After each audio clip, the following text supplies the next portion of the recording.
En el episodio anterior vimos cómo en el primer capítulo del Génesis Dios somete las caóticas aguas del abismo, estableciendo el orden y función del cosmos a modo de tabernáculo o templo en 7 días. Si recordamos bien, en el plano superior Dios crea primeramente el cielo o reino espiritual y describe a sus habitantes como los responsables de las estaciones y los tiempos para alumbrar y señorear en la expansión de los cielos. Y es que todas las culturas veían las estrellas como seres divinos, entes espirituales con cuerpos brillantes, resplandeciendo en el reino celestial. Luego, en el plano inferior, una vez establecido el reino terrenal, Dios coloca al hombre en él. La palabra utilizada es Adam, que significa humano, que a su vez rima con la palabra Adama, que significa tierra, dando a entender el origen de nuestra naturaleza, y de igual manera que el caso anterior tendremos la función de señorear en ella. Así, Dios nos informa las distintas naturalezas de su creación, la divina en el plano sobrenatural, cuya gloria y estatus superior al nuestro es reflejo de la magnífica gloria y estatus del Creador, y la nuestra, humana, en el plano natural, donde como imagen o reflejo del Creador debemos hacer florecer la tierra. De ahí las palabras del rey David al exaltar la gloria de Dios en el Salmo 8 al escribir: Cuando veo tus cielos, obra de tus dedos, la luna y las estrellas que tú formaste, digo, ¿qué es el hombre para que tengas de él memoria?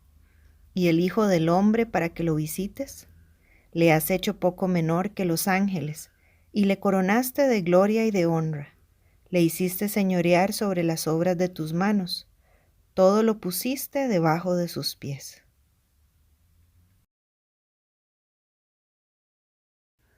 Enfaticé que esta narrativa de la creación nada tiene que ver con la creación material del universo. Eso es algo que nunca se le hubiese ocurrido a un semita 3000 años atrás. Por lo tanto, estos pasajes no tienen nada que ver con la doctrina de creatio ex nihilo, o la creación de la nada. Y a pesar de esto, muchísimos bien intencionados pero mal informados creyentes siguen enfrascándose en ridículos debates con respecto a nuestro origen, utilizando los primeros capítulos del Génesis como evidencia en contra de teorías científicas. Ya anteriormente me he referido a esto y podrá encontrar el link al final de este episodio. Los primeros capítulos del Génesis no pretenden explicar cómo hizo Dios el cosmos, sino su propósito. En otras palabras, el Génesis explica el por qué y para qué de la creación. Y evidentemente el propósito de Dios es formar una familia con la cual compartir. Ahora bien, ciertamente la Biblia sí afirma que Dios creó todas las cosas de la nada, pero no es en los primeros capítulos del Génesis que lo encontramos. Para eso debemos ir a otros pasajes. Y se me ocurre uno que a la vez servirá de introducción a nuestro episodio. Y lo encontramos en Colosenses, capítulo 1, versículos 16 y 17. Porque en él fueron creadas todas las cosas, las que hay en los cielos y las que hay en la tierra, visibles e invisibles, sean tronos, sean dominios, sean principados, sean potestades. Todo fue creado por medio de él y para él, y él es antes de todas las cosas, y todas las cosas en él subsisten. En este episodio haremos un pequeño y necesario paréntesis antes de continuar con el segundo capítulo del Génesis para estudiar y aclarar algunos malentendidos con respecto a la primer familia de Dios. Su familia divina, aquella con la que comparten el reino espiritual o reino de los cielos, a los que el versículo anterior llama principados y potestades. Estudiaremos lo que las escrituras nos dicen con respecto a los habitantes de este reino, las implicaciones que tiene para con nosotros y el papel que jugará en la épica bíblica, sobre todo a la hora de entender el lenguaje de tronos y dominios que el mismo pasaje menciona. Y es que hoy día gran parte de lo que popularmente se sabe o enseña con respecto a este reino proviene o ha sido filtrado por la tradición o el folclore. Esas imágenes de bebés gordos con alas en las nubes tocando arpa no son más que una triste y ridícula representación creada por la cultura popular. Sin embargo, la Biblia los describe como seres temibles, capaces de exterminar ejércitos completos con un blandir de su espada. Y en algunos casos, como veremos en futuros episodios, son incluso capaces de aceptar la adoración humana. Y es que según las Sagradas Escrituras, este reino sobrenatural alberga más que ángeles. Es el hogar de algunos entes de mayor rango y poder. Al igual que nosotros, estos seres fueron creados con algunas características igual a Dios, como el libre albedrío o capacidad de elegir entre el bien y el mal.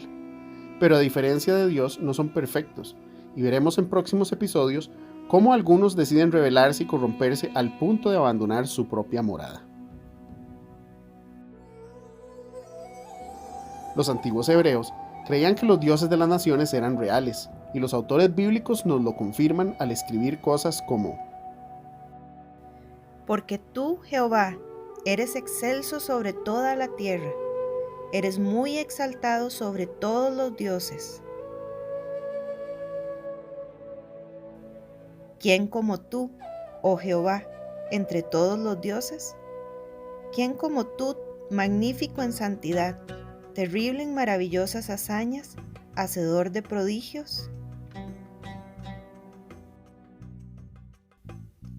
Jehová, Dios de Israel, no hay Dios como tú, ni arriba en los cielos, ni abajo en la tierra. Todos estos pasajes exaltan a Jehová sobre otros dioses. No tendría ningún sentido ni lógica que los autores bíblicos compararan la superioridad de Jehová con seres inexistentes. Quizá, en una de las narrativas más emblemáticas del Éxodo, sea fácil asumir el conflicto entre Moisés y Faraón, pero perder de vista que el verdadero conflicto es entre Jehová y los dioses de Egipto, donde de la misma boca de Dios explícitamente leemos: Yo pasaré aquella noche por la tierra de Egipto, y ejecutaré mis juicios en todos los dioses de Egipto. Yo, Jehová. Dios juzgando dioses. ¿Qué es todo esto? ¿Es la Biblia politeísta? La respuesta depende de la forma como entendamos la palabra Theos o Dios. La idea intuitiva que viene a nuestra mente al escuchar la palabra Dios es relacionarla con una serie de características o atributos, tales como soberano, eterno, perfecto, omnipotente, omnisciente, omnipresente, en fin, todo lo que representa a Jehová. Y ciertamente bajo estas características la respuesta a la pregunta sería un rotundo no. La Biblia no es politeísta, sino monoteísta, en el sentido que hay un solo Dios con dichas características y atributos inigualables.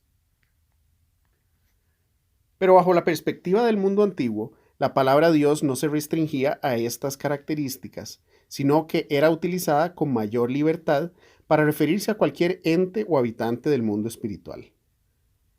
La palabra hebrea es Elohim, y los autores bíblicos la utilizan para referirse a dioses de las naciones con poder y dominio territorial, ángeles, demonios, incluso los espíritus de las personas muertas son llamados Elohim, dioses. Este es el motivo por el cual las escrituras colocan la palabra Dios con minúscula al hacer referencia a estos seres, y por su contexto sabemos a qué tipo de ente espiritual hace referencia. En el caso de Jehová, aunque también es un espíritu o Elohim, se le exalta llamándole el Elión o Altísimo. También el Shaddai o Todopoderoso, debido a sus atributos y características únicas, dejando en claro quién es el Dios con mayúscula, el que reina y preside sobre todo y todos. Porque Jehová vuestro Dios es Dios de dioses y Señor de señores, Dios grande, poderoso y temible. Así las cosas, Jehová es un Elohim, pero ningún otro Elohim es como él. Ninguno tiene las características y atributos de Jehová. Él es incomparable o, en palabras de eruditos, ontológicamente único. Yo soy Jehová, y ninguno más hay. No hay Dios fuera de mí. Por cuanto no hay como tú, ni hay Dios fuera de ti. Todos los dioses de las naciones que la Biblia nos describe fueron creados por Él. Son precisamente estas características únicas las que lo diferencian de otras deidades en otras teologías mesopotámicas, sumerias o heliopolitas. De hecho, la singularidad del Dios de Israel se evidencia en la expresión fundamental de la creencia judía hasta el día de hoy en el Shema, que encontramos en el libro de Deuteronomio, y dice: Shema Yisrael, Yehová Eloheinu, Yehová Echad. Oye Israel, Jehová nuestro Dios, Jehová uno es. Y es precisamente a causa de esta aseveración que el cristianismo fue considerado como herejía dentro de las sectas del judaísmo.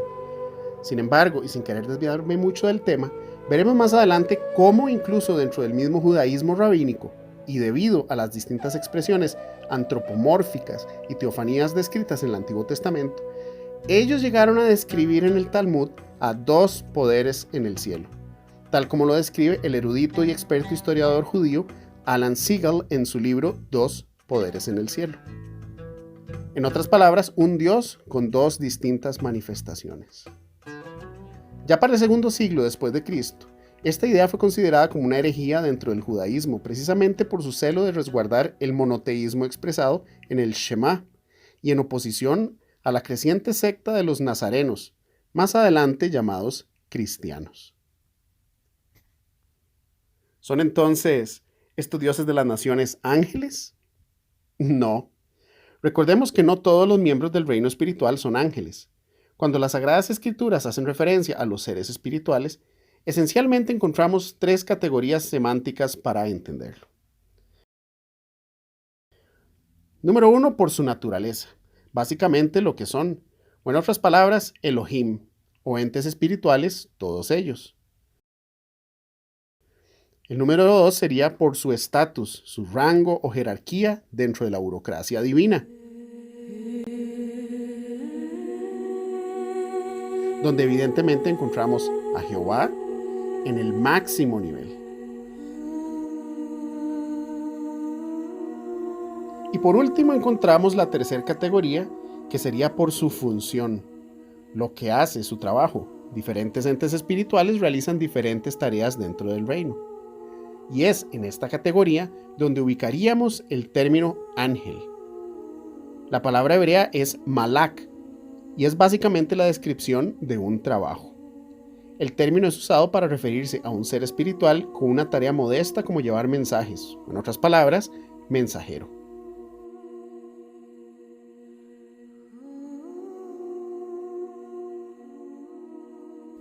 A estos los encontraríamos ubicados en un nivel básico dentro de la jerarquía divina. Y contrario a lo que la mayoría de las personas piensa, los ángeles no tienen alas. En todas las ocasiones que estos intervienen, las escrituras los describen como hombres. Este es el mismo motivo por el cual encontramos pasajes como Hebreos 13:2. No se olviden de la hospitalidad, porque por esta algunos hospedaron ángeles sin saberlo. Este versículo hace alusión al Antiguo Testamento, donde Lot recibe a dos hombres sin alas que resultarán ser ángeles. La idea de asociarlos teniendo alas es debido a la confusión con serafines y querubines, transliteraciones que expresan otra tarea o función dentro del reino distinta a los mensajeros o ángeles. Iniciemos con el término serafín. La palabra serafín es el plural del hebreo saraf, que como sustantivo significa serpiente y en su forma de verbo significa arder, en el sentido de quemar. Y como suele suceder en hebreo, ambas se conjugan para darnos el significado de serpiente ardiente. De estos leemos: En el año que murió el rey Usías, vi yo al Señor sentado sobre un trono alto y sublime, y el borde de sus vestiduras llenaba el templo. Por encima de él había serafines. Cada uno tenía 6 alas. Con 2 cubrían sus rostros, con 2 cubrían sus pies, y con 2 volaban. Y el uno al otro daba voces, diciendo: Santo, Santo, Santo, Jehová de los ejércitos, toda la tierra está llena de su gloria.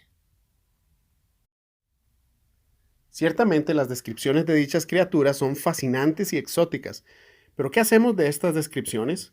¿Son imágenes literales o metáforas que nos informan de una realidad intangible, utilizando figuras conocidas para ellos? La clave se encuentra en los detalles que nos da el profeta. Primero, que se encuentran cerca del trono de Dios. Luego, que tienen alas. Y también que pueden hablar. Debido a lo distante que nos encontramos de su contexto y cultura, nos es imposible comprender a qué se refiere la descripción de dichos seres. Sin embargo, para un lector de la época hubiese sido de común entendimiento. Así como ocurre al leer los primeros capítulos del Génesis, intuitivamente pensamos en cómo son, cuando el autor, con su descripción, lo que está informando o describiendo es quiénes son. Y por favor créanme cuando les digo que en el reino animal las serpientes nunca han tenido alas y mucho menos han hablado. Los lectores inmediatos del profeta no se maravillarían ante tal descripción, ya que ellos, como el resto del mundo antiguo, estaba familiarizado con las representaciones de dichos seres en forma de serpientes aladas. De hecho, la palabra serafín tiene origen egipcio.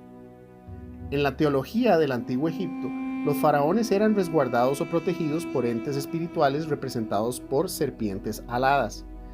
Esta idea quedó plasmada en sus múltiples registros artísticos, donde el trono del rey es inaccesible debido a estas criaturas sobrenaturales. Ellos consideraban que las serpientes cobra tenían características divinas. Su capacidad de renovar la piel era sinónimo de renovación de vida o eternidad. Estas expanden su piel al lado de su cabeza para infligir temor, lo que era descrito como sus alas, característica que los artistas egipcios exageraban para hacerla aún más intimidante. Escupir veneno, provocando extraordinario dolor e incluso la muerte, hacían de ella la metáfora perfecta como guardianes del trono.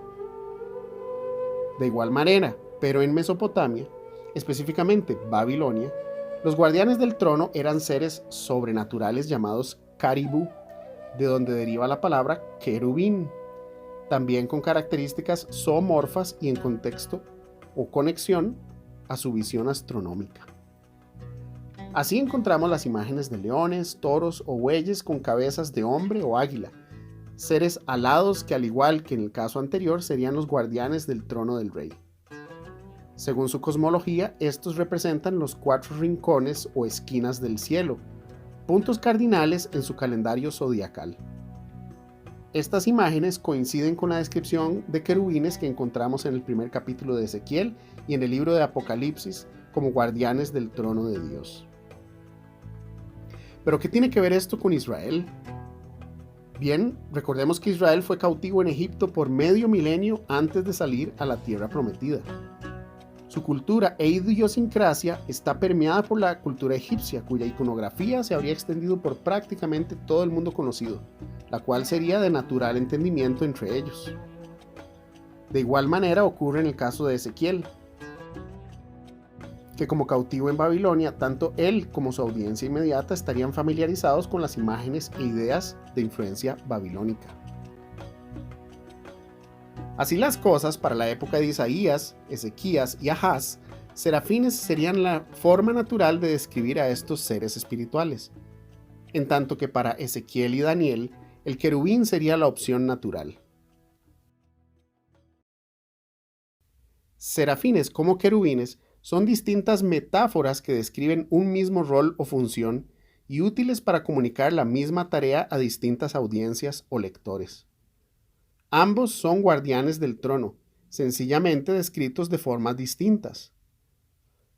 Para los autores bíblicos, dar apariencia a espíritus invisibles nos ayuda a comprender los encuentros sobrenaturales y a la vez les es útil para comunicar ideas.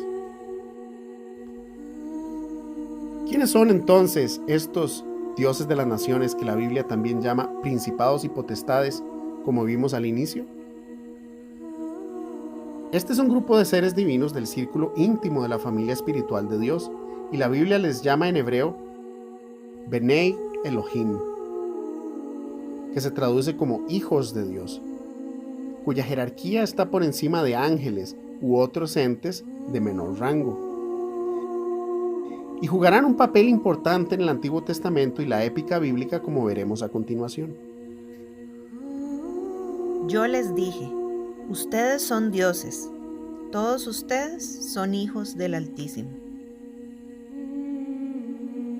Pero ¿quiénes son estos hijos de Dios? ¿Qué hay de Jesús? ¿Cómo pueden haber otros hijos de Dios? La respuesta la encontramos en versículos como Juan 3:16, donde Jesús es descrito como único. De hecho, la mayoría de traducciones al español utilizan correctamente la palabra unigénito, del original griego monógenes. El problema es que interpretamos esta palabra literalmente como si fuese un solo hijo, cuando en realidad su connotación significa único, en el sentido de incomparable, sin igual, único en su género. Veamos cómo se utiliza esta misma palabra en Hebreos 11. Por la fe Abraham, cuando fue probado, ofreció a Isaac, y el que había recibido las promesas, ofrecía su unigénito. Aquí la palabra unigénito también hace referencia a Isaac como único, especial e inigualable, no que a los autores bíblicos se les hubiese olvidado la existencia de Ismael. Jesús no solo es único, inigualable y especial. El Nuevo Testamento dice que es el mismísimo Dios hecho hombre. Estos son atributos y descripciones que ningún otro hijo de Dios recibe. Para el lector de la época, sería natural pensar en los hijos de un rey ejerciendo ciertas tareas o responsabilidades dentro de su reino. Bueno, de igual manera, el lenguaje de hijos de Dios tendría sentido para ellos, ya que al ver a Dios como un rey, sería natural que éste asignase altos mandos de gobierno o dominio a dichos entes, haciéndolos partícipes de sus decisiones. Y esto es precisamente lo que la Biblia nos describe en el Salmo 82. Dios está en la reunión de los dioses, en medio de los dioses juzga. El Salmo 82 nos revela lo que los eruditos llaman el concilio o consejo divino, por su traducción en inglés. God has taken his place in the divine council. In the midst of the gods, he holds judgment. Y según la traducción que usted utilice, leerá que Dios está presidiendo en la reunión de los dioses, según Reina Valera 1960. El Consejo Celestial, según la Nueva Versión Internacional. Su congregación, según la Biblia de las Américas, o en la Asamblea Divina, en la Biblia hispanoamericana. Sin importar cuál traducción usted esté utilizando, para efectos de nuestro estudio y en adelante continuaremos llamando a esta reunión o asamblea en los cielos el concilio divino, conforme al consenso académico entre eruditos expertos del tema. La Biblia describe a estos seres participando en las decisiones y gobernanza de los asuntos de Dios aquí en la tierra, algo así como el equipo de trabajo o círculo íntimo de Dios. Como en el primer capítulo del libro de Job, donde estos debaten la política de Dios de recompensar a la gente que hace el bien. Aquí, uno de ellos, identificado como adversario, se atreve incluso a juzgar el carácter de Job. Ciertamente, Dios no requiere o necesita asistentes, así como tampoco guardianes de su trono. Sin embargo, Él les permite participar, sea para toma de decisiones como para resguardar el espacio sagrado de no ser profanado. Dios permite a estos seres ser parte de su reino en los cielos, así como lo ha hecho con nosotros aquí en la tierra. Así era como lo concebían los autores bíblicos. Consideremos la extraña historia que el profeta Micaías cuenta al perverso rey Acab para anunciarle su fin. Entonces él dijo, Oye pues, palabra de Jehová. Yo vi a Jehová sentado en su trono, y todo el ejército de los cielos estaba junto a él, a su derecha y a su izquierda. Y Jehová dijo, ¿quién inducirá a Acab para que suba y caiga en Ramot de Galaad? Y uno decía de una manera, y otro decía de otra. Nótese que no es Dios quien se hará cargo de Acab directamente, sino que él deja que sea su concilio quien decida quién lo hará. Y luego de muchas deliberaciones, Dios considera a uno de sus miembros digno. Y salió un espíritu y se puso delante de Jehová, y dijo, yo le induciré. Y Jehová le dijo, ¿de qué manera? Él dijo, yo saldré y seré espíritu de mentira en boca de todos sus profetas. Y él dijo, le inducirás, y aún lo conseguirás. Ve, pues, y hazlo así. Dios entonces ordena al espíritu que ejecute lo planeado y a la vez asegura su éxito. De hecho, Dios se dirige a su concilio al crear la humanidad. Entonces dijo Dios, hagamos al hombre a nuestra imagen, conforme a nuestra semejanza. Y creó Dios al hombre a su imagen, a imagen de Dios lo creó, varón y hembra los creó. Muchos piensan que en este pasaje Dios se dirige a los otros miembros de la Trinidad, pero esto no tendría ningún sentido. Ellos son iguales a Él, compartiendo sus mismos atributos y características como la omnisciencia. Por lo tanto, Él no tendría necesidad de comunicarles nada que ellos ya no supiesen. Aquí Dios está hablando con su familia celestial. Job nos dice que ellos estaban ahí presentes en la creación. ¿Dónde estabas tú cuando yo fundaba la tierra? Házmelo saber, si tienes inteligencia. ¿Quién ordenó sus medidas, si lo sabes? ¿O quién extendió sobre ella cordel? ¿Sobre qué están fundadas sus bases? ¿O quién puso su piedra angular cuando alababan todas las estrellas del alba y se regocijaban todos los hijos de Dios? El concepto de hijos nos ayuda a entender la responsabilidad como miembros de la familia, quienes debiésemos reflejar el carácter y la gloria del Creador, nuestro Padre, sea en el cielo para aquellos como en la tierra para nosotros. Ser sus hijos implica la responsabilidad de llevar su nombre, por lo que más adelante entenderemos uno, sino el más importante de los mandamientos. Como dije al inicio, el anhelo de Dios es formar una familia con la cual compartir, celestial como terrenal, donde ambas se unirán en Edén. Esto es lo que veremos en nuestro próximo episodio. Hasta entonces, que la paz de Dios que sobrepasa todo entendimiento, guarde sus corazones y pensamientos en Cristo Jesús, Señor nuestro. La bibliografía que ha hecho posible este episodio y anteriores la encontrará en la descripción del video en la parte inferior.